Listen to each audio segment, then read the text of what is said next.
Selamat pagi saudara-saudara. Besok adalah hari Minggu, hari ibadah kita. Setiap kita memiliki waktu ibadah yang berbeda-beda. Ada yang mau beribadah di pagi hari supaya katanya masih segar dan masih semangat. Ada juga yang memilih jam ibadah itu lebih siang supaya dapat beristirahat dulu dengan baik dan menikmati pagi bersama dengan keluarga baru datang beribadah.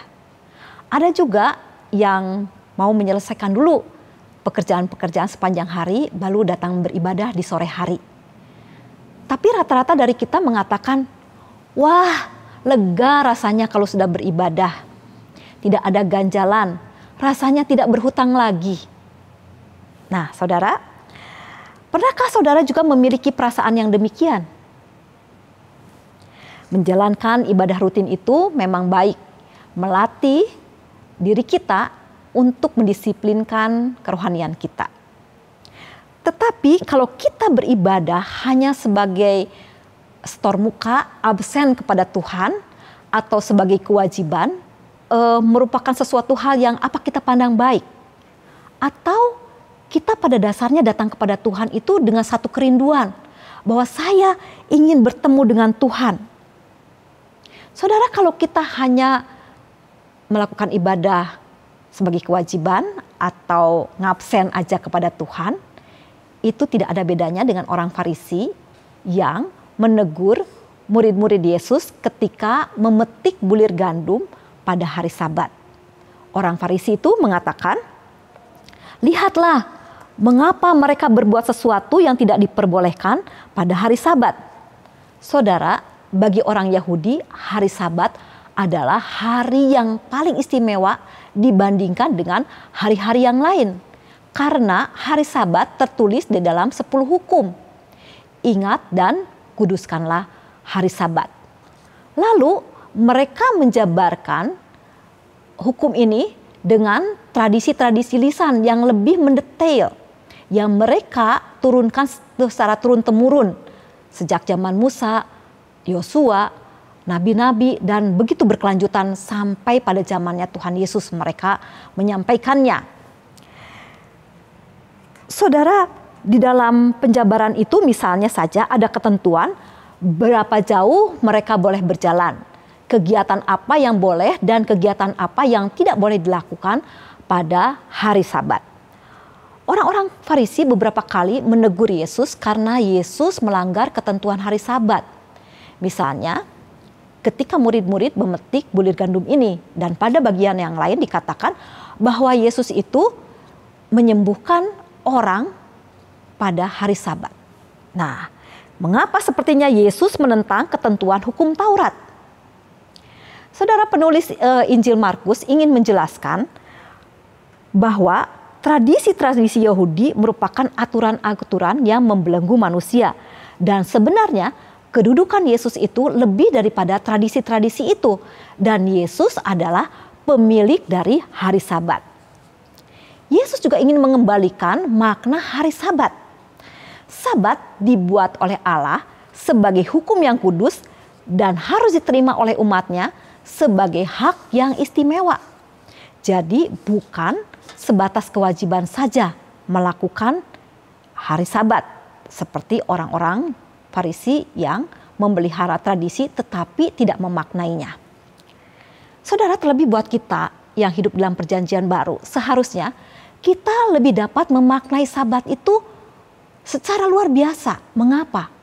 Karena sesungguhnya kita ini adalah orang yang berdosa, yang tidak dapat menjumpai Allah. Allah adalah suci, tetapi dosa sedikit pun tidak dapat mempersatukan kita dengan Allah. Tetapi karena Kristus memberikan dirinya untuk mati di atas kayu salib menggantikan kita. Dia yang bangkit pada hari ketiga dari kematiannya. Itulah yang membuat kita mempunyai hubungan dengan Allah secara bebas. Kita dapat mensyukuri hal ini. Tidak ada hal yang lain yang lebih daripada itu. Yaitu kita dipilihnya kembali menjadi umat Allah. Saudara, mari kita melihat apa makna Sabat itu sehingga kita dapat mengisi hari Sabat tidak sebatas kewajiban saja. Yang pertama, Allah merancangkan hari Sabat itu untuk beristirahat.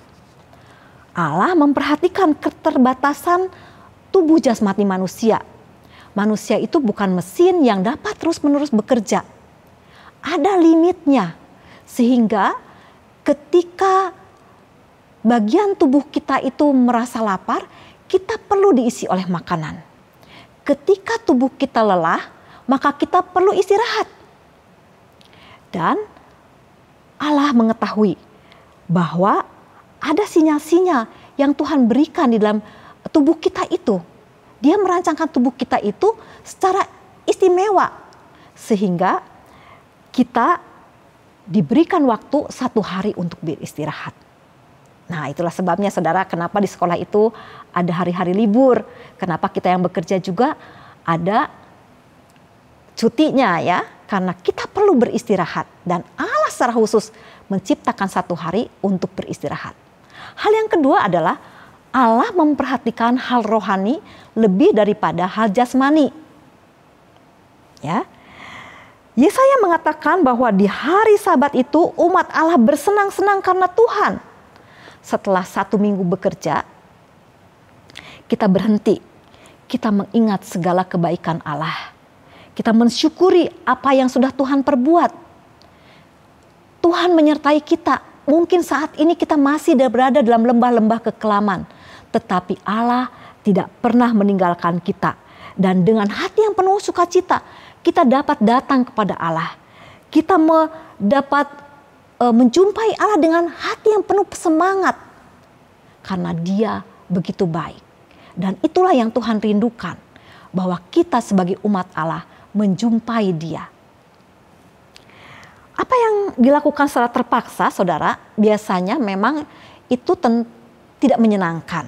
Misalnya saja, ya, orang yang sakit hipertensi harus meminum obat secara terus-menerus.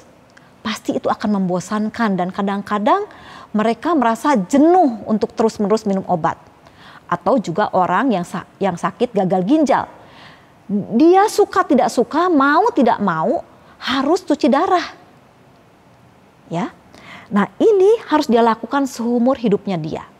Berbeda dengan sesuatu yang harus dilakukan tetapi dilakukannya dengan sukacita. Misalnya anak yang melakukan les atau pergi les, mengikuti les karena dia senang dengan les itu. Misalnya dia mau belajar piano, dia senang. Pasti dia pergi dengan semangat. Pasti dia juga akan mengerjakan tugas-tugas yang diberikan oleh gurunya itu dengan penuh sukacita. Inilah juga saudara yang seharusnya kita lakukan. Walaupun ini adalah perintah Tuhan, tetapi kita melakukannya bukan sebagai sesuatu yang terpaksa. Kita senang karena kita dapat menjumpai Allah.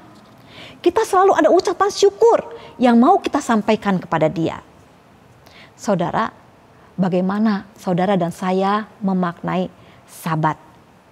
Apakah kita datang beribadah sekedar setor muka kepada Tuhan? Apakah itu hanya sekedar kewajiban atau merasa kita berhutang kalau kita tidak beribadah? Kiranya melalui renungan ini kita dapat bertumbuh bersama-sama dalam memaknai perintah yang Tuhan berikan.